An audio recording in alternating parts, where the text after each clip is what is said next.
இந்தியாவில் இருக்கின்ற இந்த இந்தியா கூட்டணி 40க்கும் 40 என்ற மிகப்பெரிய பெரிய வெற்றியை பெற்றவர் தமிழ்நாடு தான். அந்த வெற்றியை பெற்று தந்தவர் மாண்புமிகு தமிழக முதலமைச்சர். அவருடைய அயராது உழைப்பு மட்டுமல்ல, ஆட்சியினுடைய திட்டங்கள் மக்களால் ஈர்க்கப்பட்டு குறிப்பாக பெண்கள் மத்தியிலே மிகப்பெரிய வரவேற்பை பெற்று இந்த நாடாளுமன்ற தேர்தலில் மிகப்பெரிய வெற்றியை நாம் பெற்றோம். மாண்புமிகு நமது மாவட்ட கழக செயலாளர், மாண்புமிகு சட்டமன்ற உறுப்பினர், தேர்தல் பொறுப்பாளர் எங்களுக்கு 4 பேருக்கும் அவர்கள் மாலை அணிவித்து சிறப்பு செய்வதாக சொன்னார்கள்.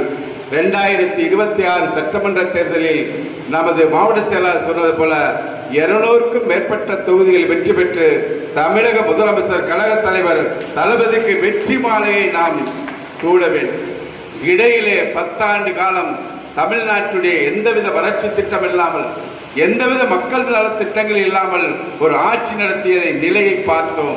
அது மட்டுமல்ல, தமிழ்நாட்டின் உரிமைகளை அதிமுக ஆட்சியில் குறிப்பாக எடப்பாடி பழனிசாமி முதலமைச்சராக இருக்கிறது பொழுது வரி கொடுத்த நிலையும் நாம் பார்த்தோம். 2021 தமிழ்நாட்டு மக்கள் மிகப்பெரிய வெற்றியை தலைவர் தளபதி அவர்களுக்கு தந்தார்கள். தமிழ்நாட்டுடைய முதலமைச்சராக பொறுப்பேற்றார். மீண்டும் இன்றைக்கு அனைத்து துறைகளிலும் அண்மையில் வெளியிட்ட இந்திய லோக் ஆயோக் வெளியிட்ட அந்த அறிக்கையில பார்த்தால் 13 துறைகள் இந்தியாவில் முதன்மையாக இருக்கிறது என்றால் அதற்கு நம் முதலமைச்சர் அவர்கள் 24 மணி நேரத்தில் 20 மணி நேரம் உழைத்ததனால் கிடைத்த அந்த வளர்ச்சி திட்டங்கள்.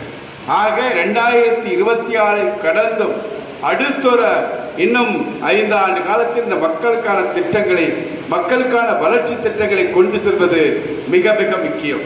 அதோடு மட்டுமல்ல, இன்றைக்கு இருக்கின்ற பாஜக ஆட்சி மைனாரிட்டியாக இருந்தாலும் மக்கள் விரோத ஆட்சியாகவே இன்றைக்கு இருக்கிறது. தமிழ்நாட்டுக்கு வழங்க வேண்டிய நிதி வழங்காத சூழலிலும், நிதி இல்லாத சூழலிலும் நம் தலைவர் அவர்கள் ஒரு மிகச்சிறந்த ஆட்சியினை இன்றைக்கு தந்து கொண்டிருக்கிறார்கள்.